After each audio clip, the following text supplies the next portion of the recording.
más la mano, Mariano, no metas más la mano, no metas más la mano.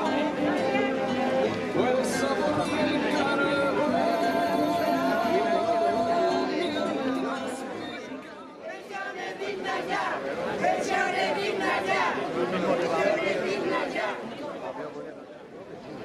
¿Dónde? ¿No? ¿Cuánto? No.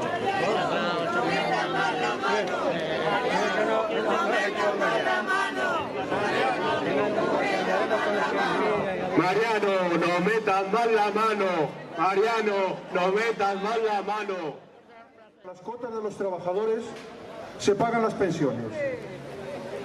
Está basado asimismo en el apoyo mutuo interprofesional entre el régimen general y los regímenes especiales y en el apoyo mutuo interpersonal, ya que las pensiones no contributivas y servicios sociales indispensables en periodos de crisis económica salen de los impuestos del trabajo. Quieren acabar con todos los derechos sociales.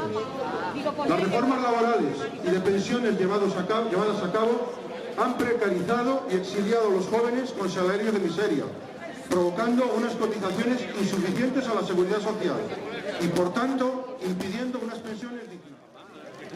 El gobierno del PP gobierna para una élite privilegiada que controla y acumula cada vez mayor poder económico. Bancos, eléctricas y corporaciones de lo que se les roba para rescatar a bancos, eléctricas, autovías y salvar sus cuentas.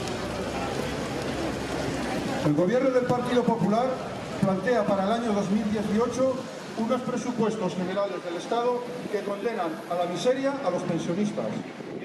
Una subida miserable del 0,25%.